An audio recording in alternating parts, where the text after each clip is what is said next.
Ya, bismillahirrahmanirrahim. Assalamualaikum warahmatullahi wabarakatuh.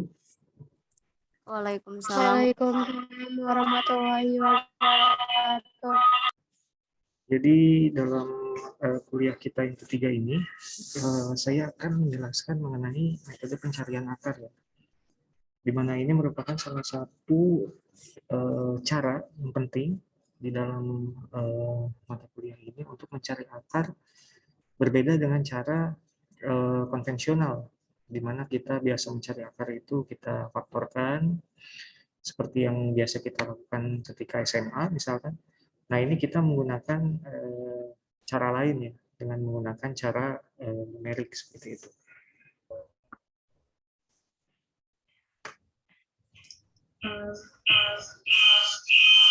Apa? Oke. Sebentar. Jadi yang pertama, kita akan mulai dulu dari pendahuluannya, ya. Dalam kuliah ini kita akan membahas mengenai metode numerik yang digunakan untuk menemukan suatu akar-akar persamaan dari persamaan nonlinier. Salah satu contoh persamaan nonlinier ini ada di layar ini, teman-teman. Kita bisa lihat. Ini adalah salah satu contoh persamaan nonlinier. Jadi kita bisa lihat di sini nilai x-nya itu faktornya itu ada atau derajatnya itu berbeda, ya, antara satu dengan yang lainnya gitu. Di sini derajatnya 2, di sini tidak ada pangkatnya, kemudian di sini tidak ada x-nya seperti itu. Jadi ini adalah salah satu contoh suatu persamaan nonlinier seperti itu. Suatu contoh persamaan nonlinier. Oke. Contoh lainnya adalah seperti yang ada di layar ini, x pangkat 4 ditambah 40x kuadrat ditambah 10x kuadrat ditambah 10x sama dengan 0, seperti itu. Kemudian ada lagi bentuk lain seperti tangan hiperbolikus, kemudian dikurangi tangan x sama dengan 0, kemudian x min sinus x sama dengan 0 gitu, ya. Ketika kita berbicara masalah persamaan ini, ya, kita bisa dengan mudah gitu, ya, untuk mendapatkan akar-akarnya gitu, ya. Tapi bagaimana kalau misalkan persamaannya itu sangat rumit sekali, seperti misalnya yang ini, kemudian yang ini, kemudian yang ini gitu, ya. Nah, tentu yang ini kita bisa selesaikan secara analitik. Sementara untuk ketiga buah ini, itu bisa kita selesaikan dengan menggunakan numerik, ya. Numerik, seperti itu. Kemudian kalau misalkan bentuk dari persamaannya itu sangat kompleks sekali, ya tentu kita tidak bisa mencari akarnya secara analitik gitu, ya. Tapi kita bisa mencari akar-akarnya itu dengan menggunakan cara numerik seperti itu.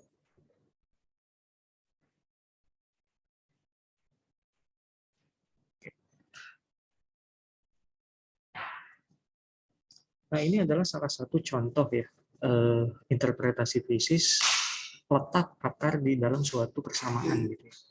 Kita bisa lihat di sini persamaan ini, persamaan fx sama dengan x kuadrat dikurangi 7x ditambah 10, itu memiliki akar di titik atau posisi x sama dengan 2, kemudian x sama dengan 5, seperti itu, teman-teman.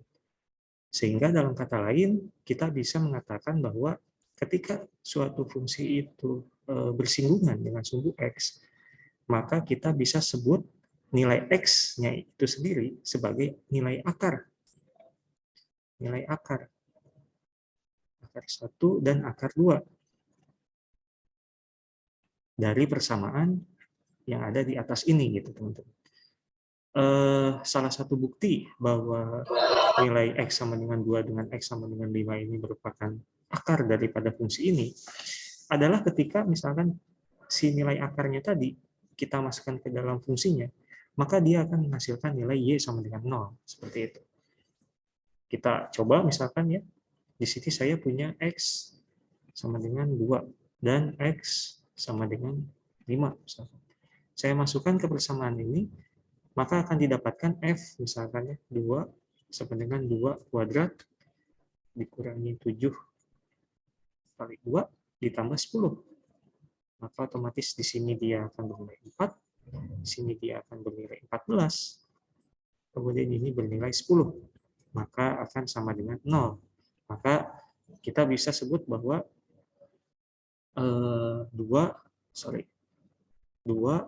merupakan akar dari persamaan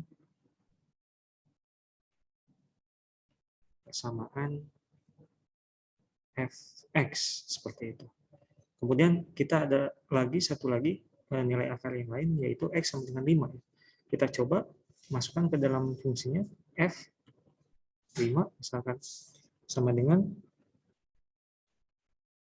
5 kuadrat, kemudian dikurangi 7 kali 5 ditambah 10 sama dengan 25 dikurangi 35 ditambah 10, maka hasilnya adalah 0. Maka dari sini kita bisa sebut bahwa 5 merupakan akar dari persamaan fx, seperti itu. Jadi tujuannya adalah kita harus mencari nilai x ya sebetulnya. Jadi kita harus mencari nilai x di mana nilai fx yang kita masukkan akan bernilai sama dengan 0. Itu merupakan salah satu syarat yang digunakan untuk mencari akar-akar dari suatu persamaan, seperti itu teman-teman. Nah, ini adalah jenis fungsi lain ya. Oke.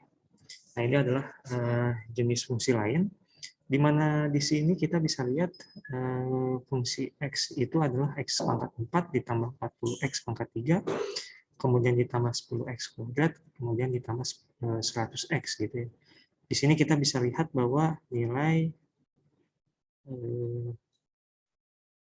akar ya dari persamaan ini kita bisa lihat dalam grafik adalah ketika nilai fungsinya itu menyentuh sumbu x. Dari sini kita bisa lihat nilai x yang merupakan akar-akar dari persamaan ini adalah x sama dengan 0, seperti itu. Kemudian ini juga bentuk lain, x minus sinus x gitu ya, sama dengan 0, maka kita bisa lihat secara grafis nilai akar-akarnya itu adalah x sama dengan 0, seperti itu. Oke, di sini ada lagi penjelasannya bahwa penyelesaian persamaan non-linear tidak mudah ditemukan secara analitik kecuali pada kasus sederhana seperti itu. Kalau untuk kalau misalkan untuk yang persamaan ini kita masih bisa selesaikan dengan cara biasa gitu ya, atau kita bisa menggunakan rumus ABC gitu ya. X1,2 itu sama dengan min B plus minus akar B kuadrat minus 4AC dibagi dengan 2A, seperti itu ya. Tapi bagaimana jika misalkan bentuk persamaannya adalah persamaan yang seperti ini, kemudian persamaan yang ini, kemudian persamaan yang ini, seperti itu. Maka otomatis kita tidak bisa menggunakan persamaan yang ini, tetapi kita harus menggunakan persamaan numerik seperti itu, atau cara-cara numerik seperti itu. Oke. Tentu hal ini menjadi sebab ya mengapa metode numerik menjadi sangat diperlukan dalam bidang sains maupun sosial humaniora seperti itu. Akan banyak sekali problem-problem yang berhubungan dengan sains maupun sosial humaniora seperti itu. Nah, yang akan kita bahas hari ini ada dua, teman-teman, metode pencarian akar secara numerik. Yaitu yang pertama adalah metode bisection. Metode bisection itu apa? Metode sebutannya adalah metode bagi dua. Seperti itu. Sementara untuk yang regulasi adalah perbaikan. Jadi diminta angkai laporan bagi dua. Seperti itu, teman-teman ya. Nah, yang pertama kita akan bahas mengenai metode bisection, teman-teman. Jadi metode bisection ini merupakan metode pencarian akar yang paling sederhana. Ketika kita berhasil melingkupi suatu akar, ketika misalkan kita melingkupi suatu akar itu, ketika kita melingkupi suatu akar atau tebakan kita itu melingkupi suatu akar, maka metode ini pasti akan mendapatkan suatu nilai akar seperti itu. Misalkan saya mengurung akar di sini dan juga di sini seperti itu ya. Maka otomatis kita dengan menggunakan bisection ini pasti akan mendapatkan setidaknya satu buah nilai akar seperti itu. Kita lihat di sini saya mengurung akar di sini, saya mengurung akar di sini, akarnya ada di sini ya. Seperti itu.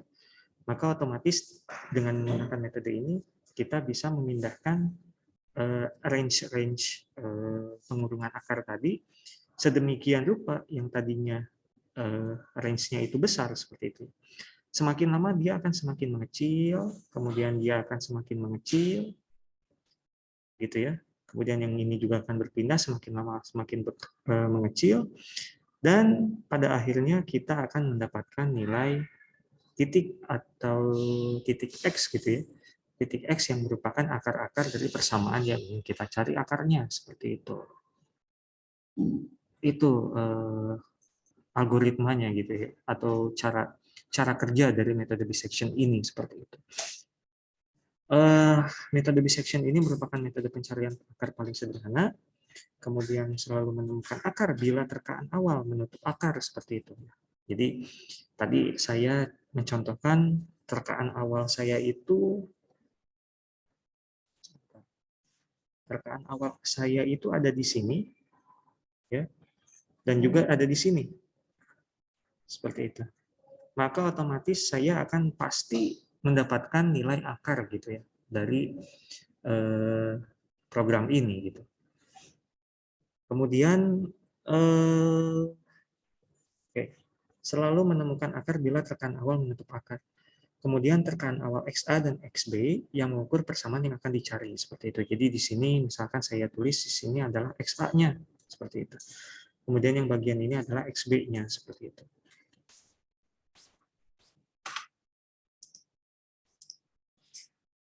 Nah, terus bagaimana jika misalkan saya menebak gitu ya, terkaan awal dan terkaan akhir itu ternyata tidak mengurung akar gitu ya. Bagaimana saya bisa tahu bahwa terkaan awal dan terkaan akhir itu merupakan bagaimana saya tahu terkaan awal dan terkaan akhir itu saya mengurung suatu akar gitu ya. Nah, caranya adalah saya harus menggunakan syarat munculnya akar ini gitu, teman-teman. Yang dimana nilainya itu adalah fxa dikalikan dengan fxb kurang dari sama dengan 0 seperti itu. XA itu apa? XA itu adalah nilai terkaan awal seperti itu. Kemudian XB itu adalah nilai terkaan akhir. Sementara fxa adalah nilai fungsi ya dari nilai x sama dengan a seperti itu. Sehingga di dalam grafik ini kita bisa menentukan bahwa fxa itu adalah yang bagian ini, teman-teman. Sementara untuk yang fxb ini adalah yang bagian ini, seperti itu. Kalau misalkan saya menentukan ya XA dengan XB-nya sesuai dengan yang saya perlihatkan di dalam slide ini gitu ya, saya ingin mengecek apakah saya melingkupi suatu akar atau enggak. Maka caranya adalah mengecek dengan menggunakan syarat munculnya akar ini. Kita bisa lihat di sini fxa bernilai 1,2 ya. Nih, 1,2 seperti itu. 1,2 kurang sedikit. Jadi fxa itu sama dengan 1,2. Kemudian fxb itu ada berapa? Fxb itu di sini kita bisa lihat sekitar ya 0,25 seperti itu. Sama dengan minus 0,25 maksud saya. Seperti itu. Kemudian saya coba dengan menggunakan syarat munculnya akar ini, apakah betul fxa dikalikan dengan fxb itu kurang dari 0, kurang dari atau sama dengan 0? Jika kita melakukan perkalian di sini 1,2, kemudian dikalikan dengan minus 0,25, maka dia hasilnya akan pasti ketika positif dikalikan dengan negatif, maka akan dihasilkan nilai negatif. Negatif sekian, sekian, sekian, seperti itu. Sehingga dari sini kita bisa menyimpulkan bahwa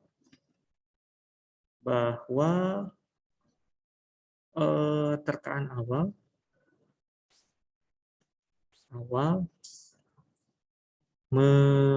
melingkupi suatu akar. Seperti itu. Jadi ini merupakan cara kita untuk menentukan ya, atau menerka apakah terkaan awal itu kita melingkupi suatu akar atau tidak, seperti itu. Ini cara jika saya mengambil nilai XA-nya itu di sini, kemudian XB-nya itu ada di sini. Tetapi bagaimana jika misalkan saya menentukan seperti ini? Bagaimana jika saya menentukan bahwa XA-nya itu saya taruh di sini, kemudian di sini saya ganti bukan XC tapi XB, seperti itu ya. Maka dari sini kita dengan cara yang sama, kita dapatkan di sini adalah FXA ya, seperti itu. Sementara untuk yang ini adalah FXB. Sehingga kalau misalkan kita cek apakah terkaan saya ini melingkupi suatu akar, maka kita bisa tulis FXA itu sama dengan berapa? Kita bisa lihat di sini FXA itu nilainya 1,2 kurang lebih. Kemudian di sini FXB itu 0,6 ya. 0,6 seperti itu. Kemudian kita kembalikan lagi ke syarat munculnya akar. Kita coba cek apakah saya melingkupi suatu akar atau enggak gitu ya. Kita bisa lihat di sini FXA itu adalah 1,2. Kemudian FXB itu adalah 0,6. Positif dikalikan dengan positif, maka akan dihasilkan nilai positif seperti itu. Tidak sesuai dengan syarat munculnya akar seperti itu. Maka otomatis dari sini saya bisa menyimpulkan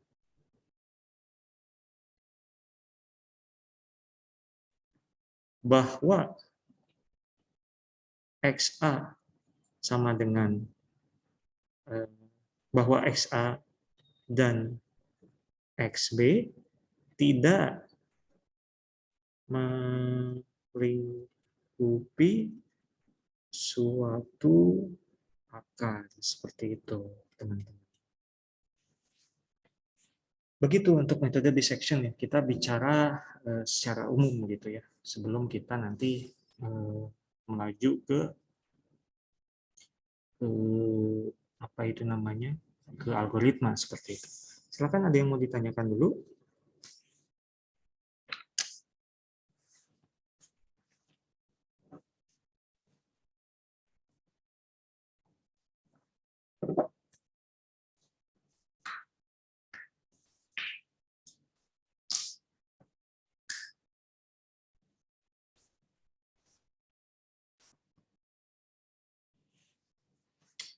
Oke, kita lanjut ya. Nah, ini algoritmanya. Jadi ini sebetulnya masih ada yang kurang. Coba saya tambahkan dulu. Menentukan XA dan XB.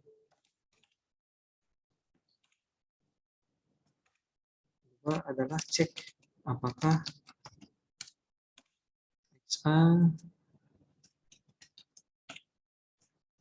dan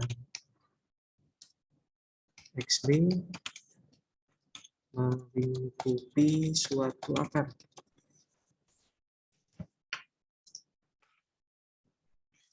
Jadi yang ingin saya tekankan ke teman-teman gitu ya, sebelum kita membuat suatu program gitu, kita harus terlebih dahulu menentukan algoritmanya ya sebagai pegangan kita bagaimana kita membuat suatu program gitu. Karena tanpa algoritma ini kita akan kesulitan gitu ya menentukan alur atau cara kerja daripada program itu sendiri seperti itu. Sehingga diharapkan dari algoritma ini kita bisa setidaknya jadi punya gambaran gitu ya apa yang harus kita lakukan pertama kali, kemudian langkah selanjutnya itu seperti apa kayak gitu ya. Itu bisa kita menggunakan algoritma, dalam hal ini kalau saya menggunakan pseudocode seperti itu. Tetapi teman-teman juga bisa menggunakan cara lain, yaitu menggunakan flowchart seperti itu ya. Saya akan coba tunjukkan bagaimana cara menggunakan salah satu contoh flowchart gitu ya untuk metode bisection ini gitu. Saya akan coba perlihatkan terlebih dahulu.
Nah, ini merupakan contoh ya.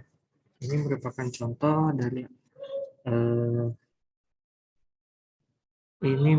contoh dari flowchart seperti itu ya. Sebentar, kita lihat dulu. Oke, ini merupakan salah satu contoh dari flowchart metode bisection gitu. Jadi ini bisa menjadi pegangan teman-teman terkait apa yang harus teman-teman lakukan seperti itu ya. Oke, saya akan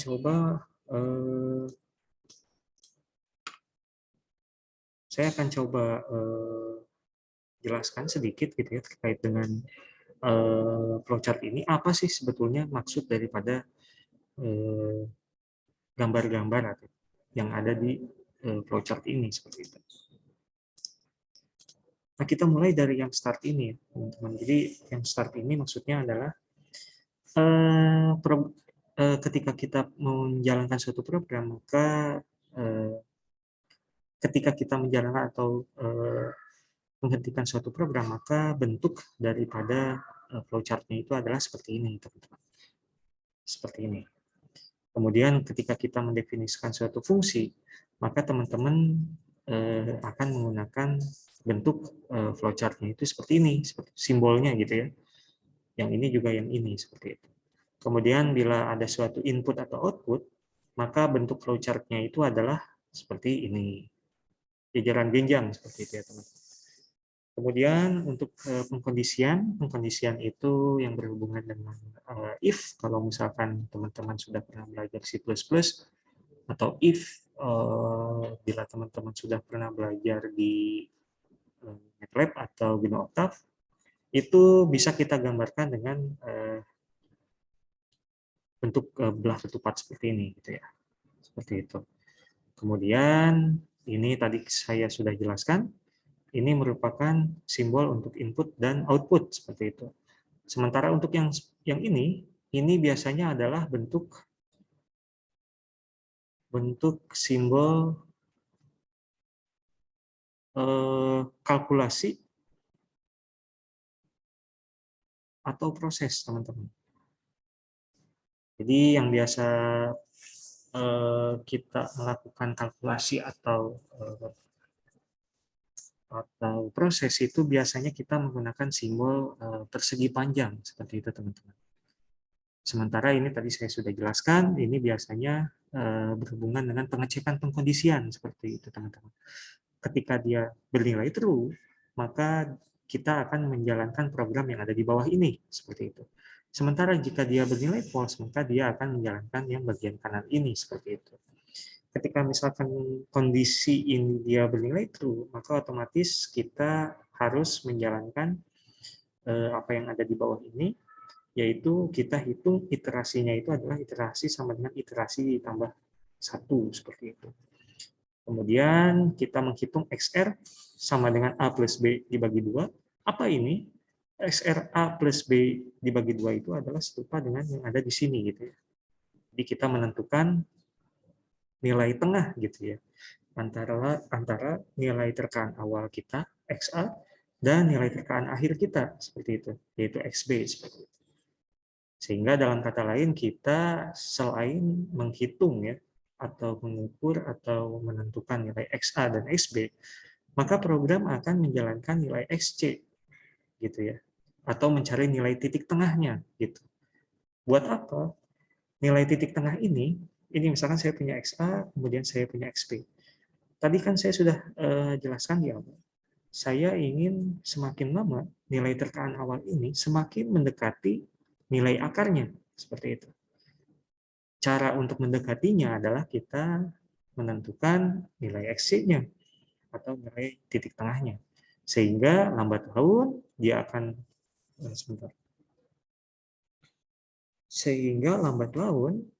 nilai-nilai awalnya saya punya di XA dan XB dengan range yang agak jauh ini, maka semakin lama nilai XA-nya akan bergeser ke XC, seperti itu. Ini XC yang ini akan menjadi nilai XA baru, seperti itu.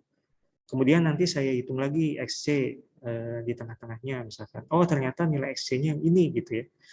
Maka otomatis nilai XB ini akan berpindah ke sini. Seperti itu. Misalkan ini XC, ternyata dia lebih dekat dengan XB, maka otomatis XC ini menjadi XB baru, seperti itu. Yang ini dihapus, nggak usah dilihat lagi, seperti itu.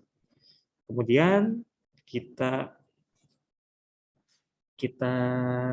cari lagi titik tengah, misalkan titik tengahnya di sini, maka otomatis XA ini bergeser lagi ke sini, seperti itu. Sehingga akan menjadi XA baru, seperti itu. Yang ini tidak usah dihiraukan lagi. Jadi itu cara kerja dari metode bisection, gitu teman-teman. Penggunaan XC itu sangat penting. Nilai XC ini sangat penting untuk menggerakkan nilai terkaan awal kita yang tadinya dia sangat panjang sekali, sangat besar sekali itu range-nya. Semakin lama semakin mengecil berkat kehadiran dari XC, seperti itu.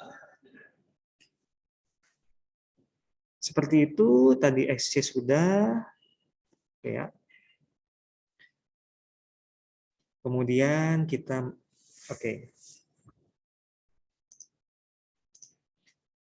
Oke, kemudian kita menentukan nilai FC-nya itu berapa, kemudian FA-nya itu berapa, kemudian nilai FB-nya itu berapa, seperti itu. Kalau dari sini kita bisa lihat nilai FA-nya itu adalah yang ini, nilai FB-nya itu adalah yang ini, kemudian nilai FC-nya itu adalah yang ini, gitu teman-teman, seperti itu.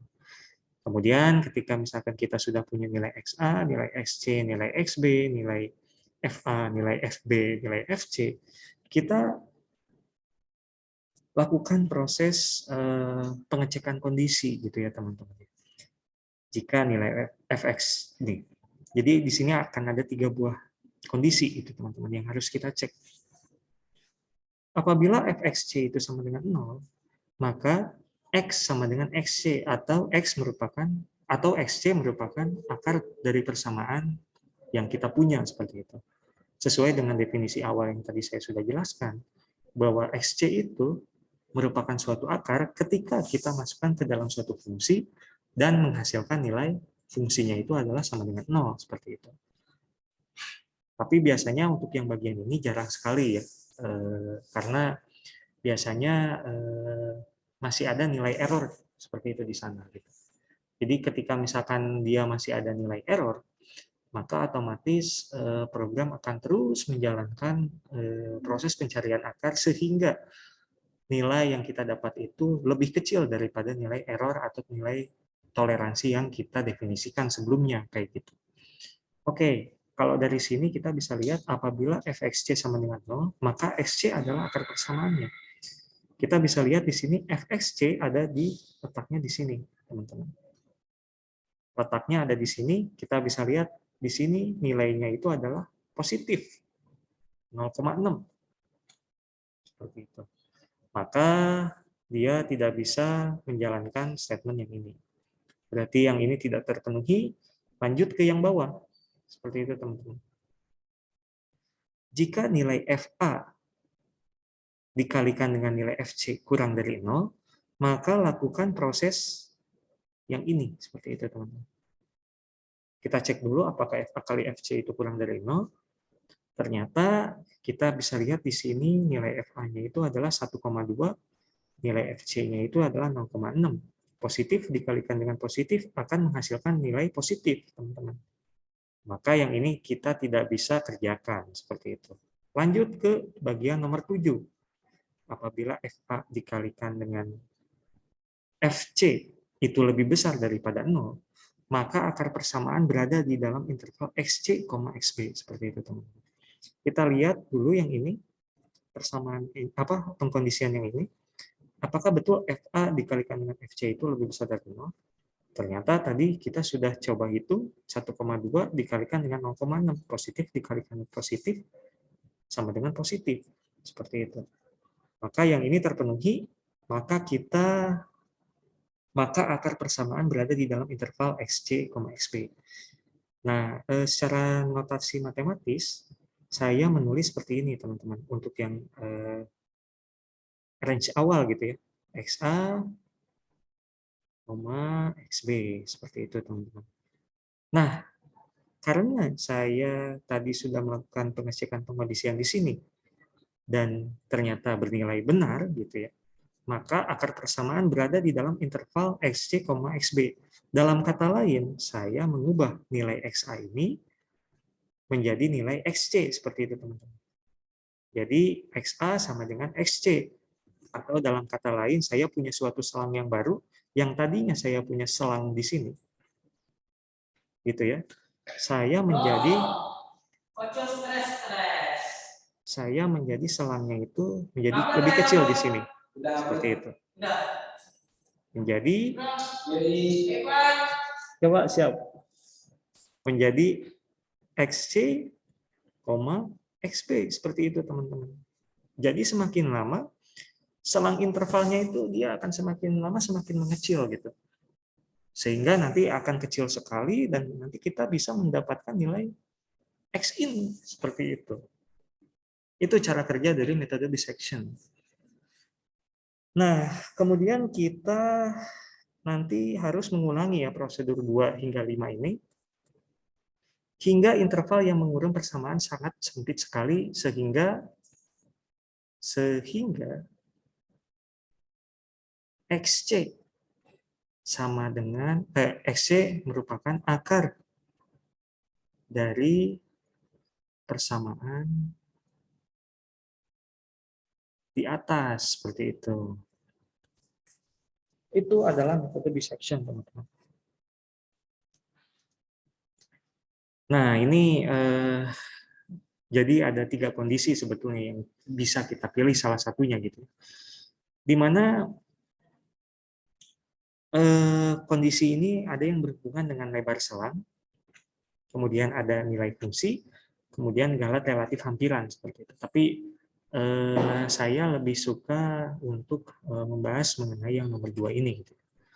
Jadi ketika nilai fungsi di hampiran akar itu FC kurang dari toleransinya, yang dalam hal ini mu adalah nilai yang sangat kecil mendekati 0 gitu ya. Jadi ketika misalkan saya punya toleransi gitu ya, mu-nya itu adalah 0,001 dan ketika misalkan saya punya nilai XC gitu ya dan saya masukkan ke dalam fungsi sehingga fxc itu sama dengan 0,1 misalkan. Maka kan ini sebetulnya fxc itu masih lebih besar daripada toleransinya gitu ya. Maka action yang akan saya lakukan adalah saya melanjutkan perhitungan atau iterasi. Seperti itu, teman-teman. Tetapi bagaimana misalkan ketika nilai fungsi XC gitu ya, saya punya nilainya itu adalah 0,0001, sementara saya punya toleransinya itu adalah sama dengan 0,01. Maka dia akan fxc-nya itu akan jauh lebih kecil daripada mu, seperti itu. Sehingga action yang akan saya lakukan apa? Action yang saya lakukan adalah menganggap xc merupakan akar persamaan tersebut. Seperti itu, teman-teman. Jadi cukup dengan melakukan atau mengecek gitu ya, apakah nilai xc itu lebih kecil daripada toleransinya atau tidak. Ketika lebih kecil daripada toleransi, tentu kita anggap nilai xc itu merupakan akar persamaan tersebut. Tetapi ketika nilai xc-nya itu ternyata masih lebih besar daripada nilai toleransinya, nilai fungsi daripada xc itu lebih besar daripada nilai toleransinya gitu ya, maka otomatis saya melanjutkan perhitungan atau iterasi untuk demi mendapatkan nilai atau nilai akar yang jauh lebih akurat ketimbang dengan iterasi sebelumnya, kayak gitu, teman-teman. Untuk yang ini kita nggak usah bahas karena ini agak terlalu susah, kemudian yang ini juga agak terlalu susah gitu ya. Jadi nanti silakan teman-teman gunakan pengkondisian, salah satu pengkondisian yaitu pengkondisian yang nomor 2 ini gitu ya. Yaitu dengan menggunakan pendekatan nilai fungsi di hampiran akar, fxc itu kurang dari toleransinya saja, seperti itu. Tidak usah menggunakan lebar selang baru, tidak usah kita menggunakan nilai relatif hampiran akar, seperti itu. Oke, ini tadi saya sudah bahas ya. Jadi ketika ini adalah proses ketika kita membagi dua gitu ya, mengubah nilai A, B ini menjadi nilai yang baru, seperti itu. Di sini ketika ya ini lebih ke pengkondisiannya aja, seperti itu. Oke. Nah, ini adalah salah satu contoh kasusnya ya, dari metode pencarian akar atau iterasi pencarian akar, seperti itu. Ini ketika saya menggunakan bisection. Jadi misalkan kita lihat dulu dari grafiknya, kita bisa lihat dari grafik ini saya ingin mencari nilai akar di X sama dengan 5, seperti itu, teman-teman. Maka saya harus menentukan titik terkaan awal itu saya ada di mana. Saya menggunakan titik terkaan awalnya itu adalah di nilai X sama dengan 4, kemudian di X sama dengan 7,5, teman-teman. Seperti itu. Sehingga ketika kita melakukan proses iterasi sesuai dengan apa yang tadi saya sudah jelaskan di algoritmanya gitu ya, kita bisa lihat nilai XC-nya itu dia awalnya itu 5,75, kemudian turun, kemudian naik lagi, kemudian turun, naik, turun, dan seterusnya hingga dia bisa mencapai titik konvergen gitu ya, di mana 5 ini adalah akar dari persamaan tersebut. Sesuai dengan apa yang kita lihat secara grafis di sini gitu ya. Kita bisa lihat bahwa nilai fungsinya itu menabrak atau menyinggung sumbu X ya, di mana dari definisi itu kita bisa menentukan bahwa ketika suatu nilai fungsi bersinggungan dengan sumbu X, maka nilai fungsi tersebut atau nilai X di mana nilai fungsinya itu bersinggungan dengan sumbu X itu adalah nilai dari akarnya, seperti itu. Di sini kita bisa lihat nilai akarnya itu adalah 5, X sama dengan 5, sementara di sini juga X sama dengan 5, seperti itu. Itu adalah dengan menggunakan bisection. Ini adalah salah satu contoh ya program dari bisection gitu teman-teman. Jadi ini saya menggunakan GNU Octave, di mana dari GNU Octave ini saya mendefinisikan suatu fungsi gitu teman-teman. Suatu fungsi x kuadrat minus 7x ditambah 10, di mana ini fungsi ini adalah fungsi dari x. Seperti itu.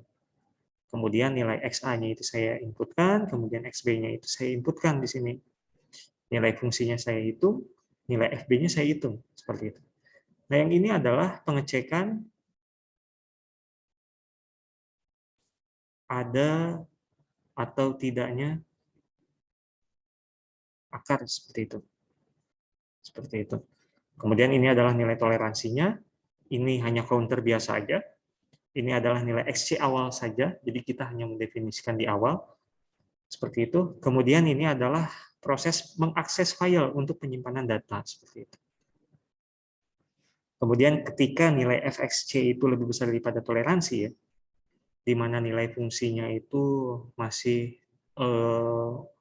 melebihi dari 0 gitu ya, maka otomatis di sini kita bisa sebut ketika, saya tulis di bawah, ketika fxc itu lebih besar dari, jauh lebih besar dari 0 misalkan, maka otomatis xc bukan akar persamaan.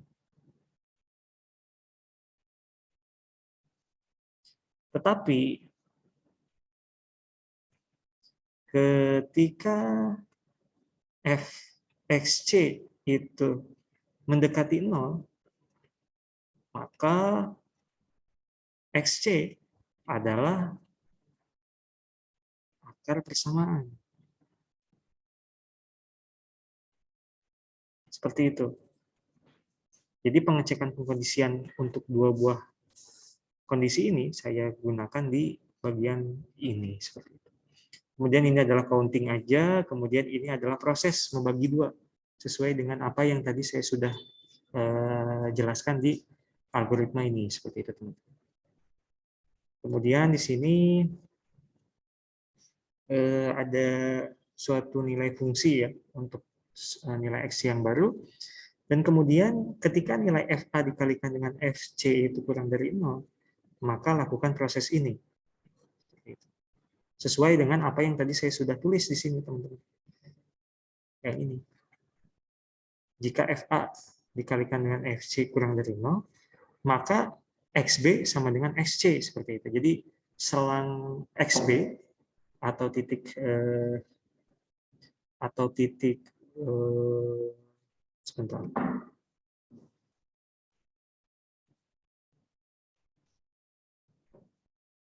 Atau titik terkaan XB itu akan saya ubah nilainya yang tadinya dia jauh lebih besar menjadi sedikit lebih mendekati nilai akarnya seperti itu. Nah, ini nomor 6 ini kalau misalkan kita tulis ke dalam satu program, maka akan ditulis di bagian yang ini seperti itu, teman-teman. Sementara untuk yang bagian yang nomor 7 ini, nanti teman-teman kerjakan yang di bagian ini. Kemudian ini adalah proses untuk ngeprint di dalam layar seperti itu atau command prompt. Kemudian yang bagian ini adalah proses penyimpanan data menuju ke dalam suatu file seperti itu. Kemudian jika misalkan perulangan ini sudah selesai, silakan nanti teman-teman lakukan proses closing di situ ya. Closing file itu. Kemudian ketika filenya itu sudah di-close, silakan nanti teman-teman load lagi, dan nilai-nilai X, nilai-nilai Y yang didapat dari file-file ini, itu dimasukkan ke dalam variabel X dan Y ini. Dan kemudian nanti dilakukan proses plotting, kemudian tulis X labelnya berapa, Y labelnya berapa, seperti itu. Sehingga nanti akan keluar bentuk yang seperti ini. Kemudian keluar seperti ini. Begitu, teman-teman. Itu adalah menggunakan metode bisection ya, sampai ke programnya gitu. Silakan, ada yang mau ditanyakan dulu?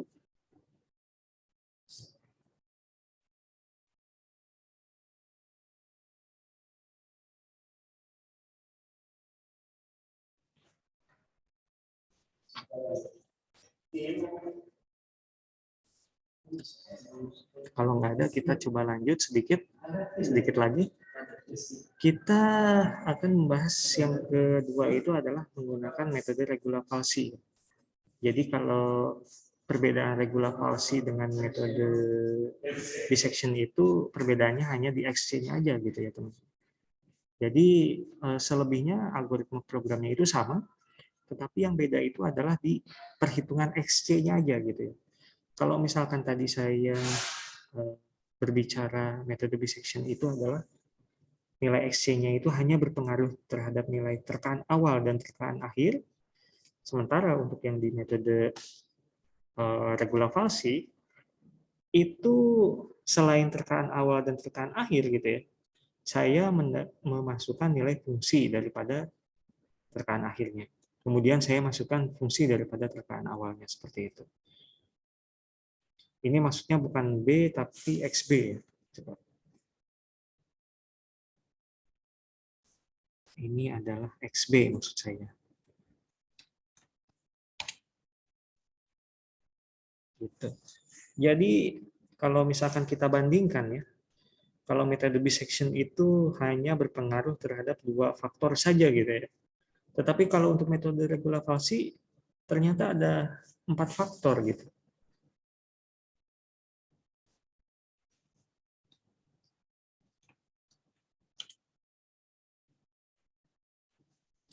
Ternyata untuk metode regulasi ternyata ada 4 faktor gitu yang bermain misalnya. Selain XA dengan XB, nilai fungsinya pun ternyata dimasukkan ke dalam di dalam perumusan XC ini seperti itu. Kenapa kita bisa mendapatkan nilai XC ini gitu ya teman-teman? Ternyata kita menggunakan pendekatan gradien di situ ya. Jadi saya mempunyai pendekatan gradien AB. Gradien AB ini gradien AB ini kemudian sama dengan gradien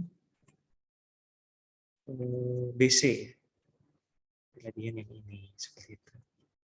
Karena ini adalah suatu garis lurus, maka otomatis gradien AB itu pasti akan sama dengan gradien BC ini, seperti itu.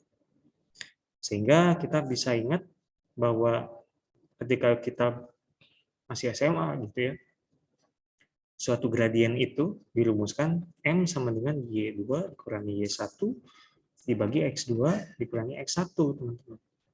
Di sini ketika kita berbicara masalah AB, maka otomatis Y2-nya adalah yang ini, fxb ini adalah X misalkan, ini adalah X, XA, XB, ini XC, seperti itu. Di mana yang ini adalah fxb, ini adalah fxa, kemudian ini adalah titik yang bersinggungan dengan sumbu X ini adalah fxc, seperti itu teman-teman.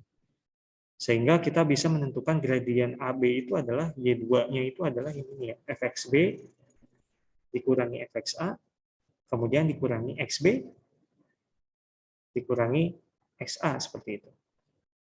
Kemudian gradien BC-nya itu adalah fxb dikurangi 0. Tentu saja karena fxc ini dia bertabrakan gitu ya, atau bersinggungan dengan sumbu X gitu ya. Sehingga nilai Y-nya itu adalah 0. Jadi fxb dikurangi 0 dibagi xb dikurangi xc, seperti itu. Kita ingin mendapatkan nilai xc-nya. Dengan melakukan perubahan ruas, maka akan saya dapatkan nilai xc sebagai berikut. Kayak gitu. Jadi implementasi ke dalam programnya gampang aja gitu ya. Ketika kita menggunakan metode dissection, nilai xc yang ada di metode dissection ini kita ganti gitu ya dengan metode dengan nilai xc metode regulasi gitu ya. Sementara untuk yang lain-lainnya masih sama persis, kita hanya perlu mengganti nilai XC yang ada di metode dissection dengan metode regulasi atau XC yang ada di metode regulasi saja. Sementara untuk yang lain-lainnya tetap sama. Bukti bahwa metode regulasi itu lebih baik ketimbang metode bisection kita bisa lihat dari sini, teman-teman. Ketika kita sebentar, ketika kita lakukan proses iterasi gitu ya, untuk metode bisection ternyata untuk mencapai konvergen itu membutuhkan iterasi sebanyak 23 kali seperti itu. Sementara untuk metode regulasi kita hanya membutuhkan 20 iterasi saja. Sehingga dalam kata lain kita bisa mengatakan bahwa metode regulasi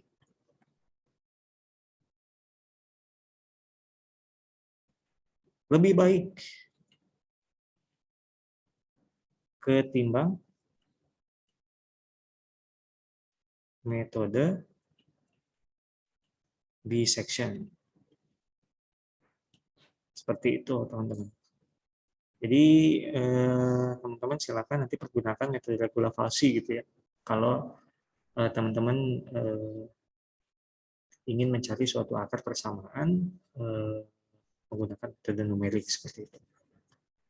Oke, sebelum kita bahas tugas, silakan kalau misalkan ada yang ingin ditanyakan.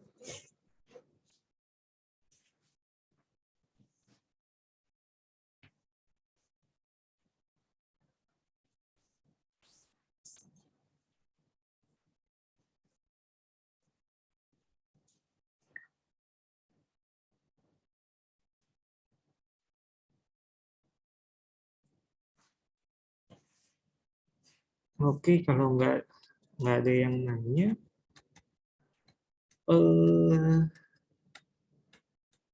silakan nanti teman-teman kerjakan tugasnya ya.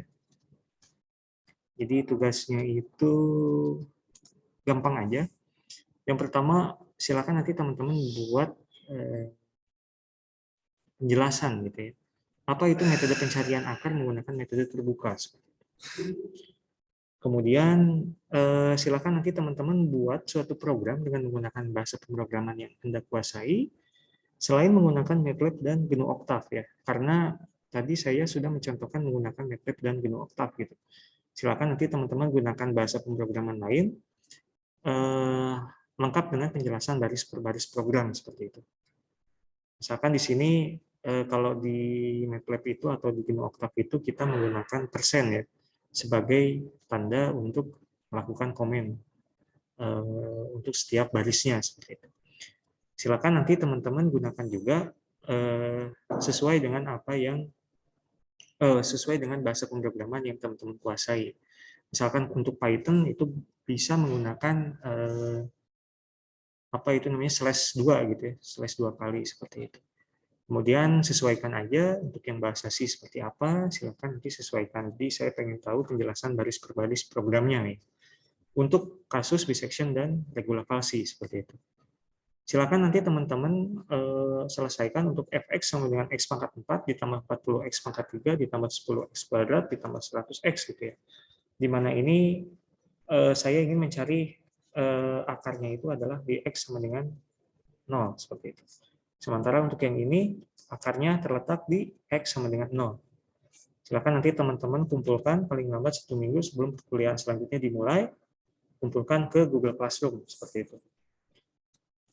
Ada lagi yang ingin ditanyakan? Jadi kita kuliah nggak usah terlalu lama. Silakan nanti teman-teman explore ya. Jadi mata kuliah ini tuh nggak hanya teori aja gitu, tapi nanti teman-teman punya wawasan ya terkait bagaimana sih cara mengeksekusi dari teori yang teman-teman dapatkan ke praktiknya seperti itu. Karena memang sewajarnya untuk fisika komputasi itu seharusnya ada satu SKS praktikum. Jadi teman-teman di situ bisa eksplor lebih banyak mengenai eksekusi ya daripada teorinya aja seperti itu. Ada yang mau ditanyakan sebelum saya tutup?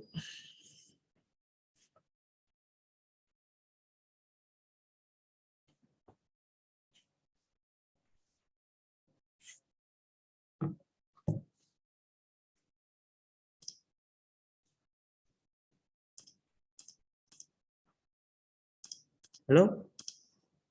Ini masih pada di sana enggak? Masih, Pak. Masih ya? Oke. Gitu ya. Bapak punten mau nanya. Ya, silakan mau nanya apa? Bapak itu tadi tugasnya kan Pak bikin program ya Pak ya. Mm-mm.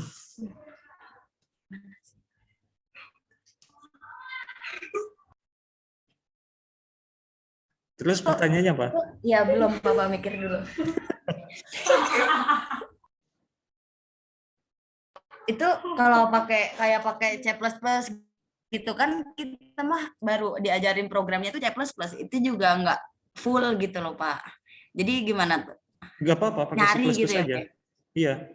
Jadi gini teman-teman, trik gitu ya untuk mengerjakan tugas ini. Silakan nanti teman-teman, ini kan saya udah kasih programnya gitu ya.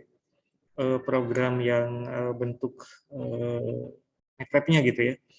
Silakan nanti teman-teman cari nih caranya, gimana sih cara menginputkan gitu ya dari keyboard gitu ya ke dalam bahasa pemrograman yang misalkan teman-teman kuasai di C++ misalkan, atau di bahasa C itu biasanya menggunakan scanf seperti itu, input scanf seperti itu. Kemudian di sini kan dia ada fungsi ya.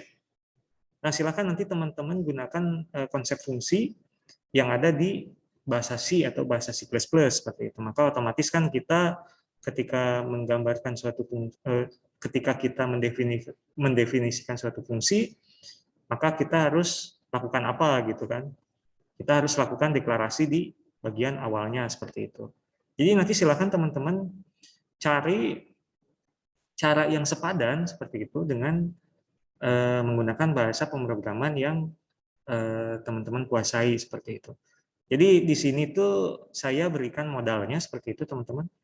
Teman-teman tinggal cari cara yang sepadan aja gitu ya, menggunakan bahasa pemrograman yang teman-teman kuasai seperti itu. Kemudian while di bahasa C itu bentuknya seperti apa, silakan nanti teman-teman googling gitu ya. Kalau nggak salah untuk while ini, kalau di bahasa C itu dia pakai kurung kurawal seperti itu. Kemudian untuk kemudian untuk pengkondisiannya juga dia menggunakan kurung kurawal seperti itu. Di sini if, else gitu ya. Kemudian and seperti itu. Jadi silakan nanti teman-teman cari cara yang sepadan dari modal ya, dalam tanda kutip modal yang saya berikan ini. Silakan teman-teman cari cara yang sepadan dengan menggunakan bahasa pemrograman yang teman-teman kuasai seperti itu. Gitu. Ada lagi yang ingin ditanyakan? Jadi silakan nanti teman-teman bisa tanya-tanya gitu ya ke kelas A terkait pengerjaan programnya seperti apa. Intinya saya ingin memberikan waktu atau pengalaman gitu ya kepada teman-teman, tidak hanya masalah teorinya saja gitu ya, tapi saya ingin memberikan pengalaman secara prakteknya gitu ya, agar teman-teman bisa lebih paham, agar teman-teman bisa lebih memahami terkait teori-teori yang teman-teman sedang pelajari ini gitu. Gitu. Monggo kalau ada yang mau ditanyakan lagi.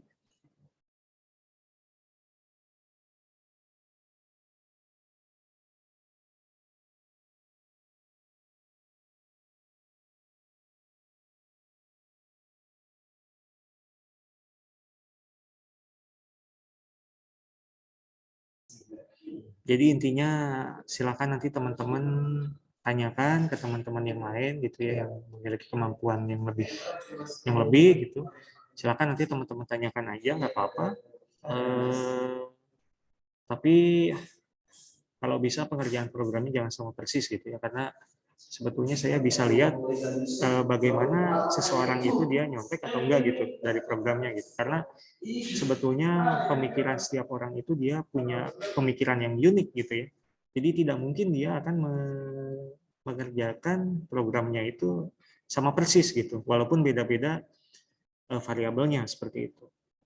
Tapi dari alur berpikir saya bisa lihat, alur pengerjaan program itu saya bisa lihat gitu, apakah dia itu melihat punya orang atau tidak seperti itu. Jadi yang penting silakan nanti teman-teman kalau ada yang ingin ditanyakan dengan temannya yang lain gitu ya, silakan diskusikan aja. Tapi untuk eksekusinya silakan teman-teman kerjakan sendiri seperti itu. Ada waktu untuk nanti teman-teman bekerja secara berkelompok seperti itu. Ada lagi yang mau ditanyakan sebelum saya tutup? Jadi ada waktu 1 jam di mana nanti teman-teman bisa explore lebih jauh terkait masalah ini gitu ya. Seperti itu. Nanti akan saya langsung upload. Silakan nanti teman-teman lihat lagi ketika misalkan ada yang lewat gitu ya. Saya akan tutup 5 menit lagi. Seperti itu.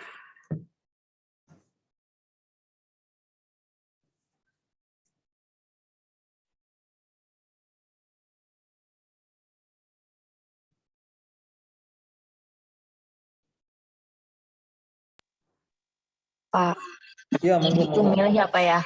Antara dissection atau regulasi tools gitu. Itu yang fx sama x dua-duanya dikerjain.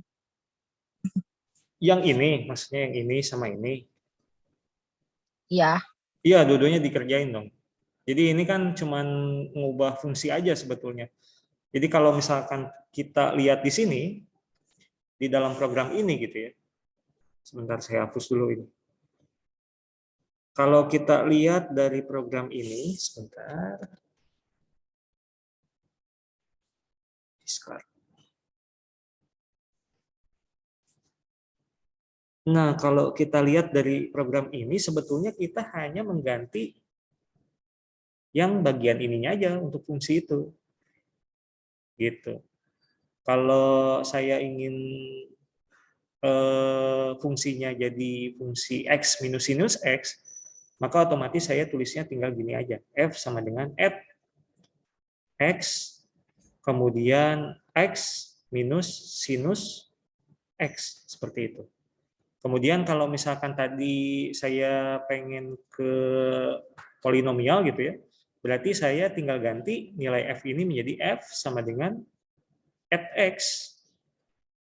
Misalkan X pangkat 4 ditambah X pangkat 3 ditambah X kuadrat ditambah X, seperti itu. Jadi kita hanya sesimpel itu aja gitu ya untuk mengganti fungsi di dalam programnya kayak gitu. Kalau nanti misalkan teman-teman menggunakan bahasa C, silakan nanti teman-teman ganti aja nilai fungsinya gitu ya. Yang tadinya fungsinya adalah yang ini, tinggal ganti menjadi nilai yang ini, seperti itu teman-teman. Kayak gitu. Ada lagi yang ingin ditanyakan?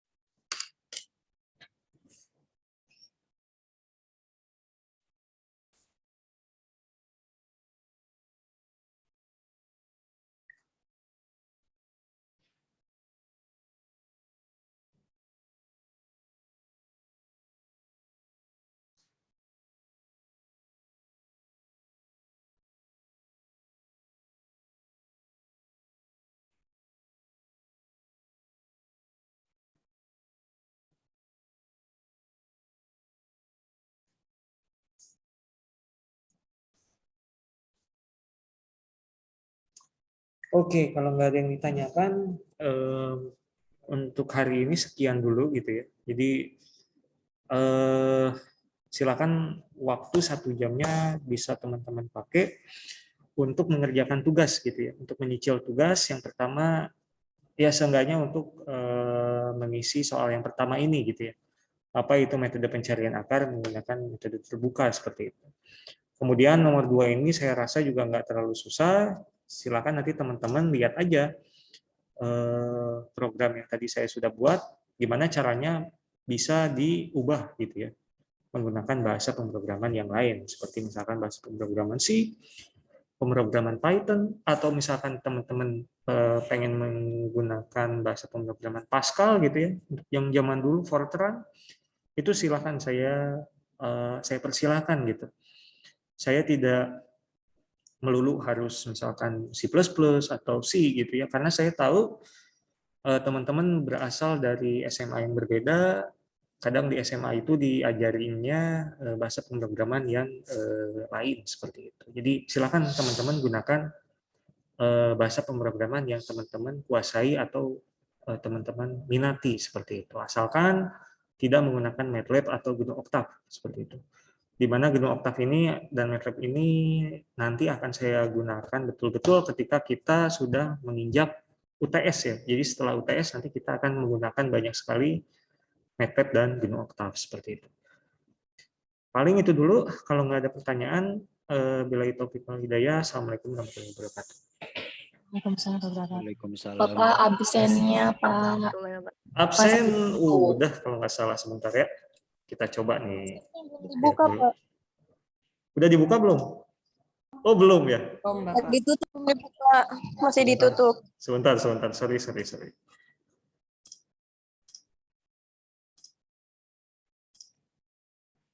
Ya silakan, sudah dibuka ya. Jadi silakan diisi sampai tengah malam inilah, kayak gitu. Baik, Pak. Terima kasih. Ya Pak, terima kasih. Silakan. nanti Jumat praktikumnya online atau offline, Pak? Jadi untuk yang minggu ini sepertinya praktikum masih daring gitu ya. Jadi mulai teman-teman itu presentasi, mulai teman-teman praktikum itu mulai minggu depan. Seperti itu. Saya lagi coba cari jadwal yang pas sama asistennya. Nanti akan saya kabari lagi. Paling lambat hari Jumat saya sudah kabari berikut jadwalnya seperti itu. Untuk teman-teman kelas A dan kelas B seperti itu. Sepertinya kita nggak jadi 3 sesi, tapi kita hanya akan pada 1 sesi aja gitu ya. Kenapa? Karena minat rekan-rekan mahasiswa di kelas di sesi 1 dan sesi 2 itu kecil sekali gitu. Kasihan teman-teman asisten jika hanya memfokuskan atau waktunya itu dialokasikan hanya untuk 2 atau sampai 4 orang aja kayak gitu. Jadi ada kemungkinan nanti ke depan kita semua untuk kelas A dan kelas B praktikum di 1 sesi hari Jumat seperti itu. Jadi untuk sekarang kita belum akan praktikum dulu. Saya akan bagikan modul kemungkinan kalau nggak Kamis atau Jumat. Silakan nanti teman-teman mulai bikin laporan awalnya, kemudian nanti minggu depan mulai praktikum bersama dengan asisten seperti itu. Kayak gitu. Ada lagi pertanyaan? Cukup, Pak. Ya, siap. Baik, kalau kayak gitu saya tutup dulu. Assalamualaikum warahmatullahi wabarakatuh. Waalaikumsalam warahmatullahi wabarakatuh. Terima kasih Bapak. Ya, sama-sama.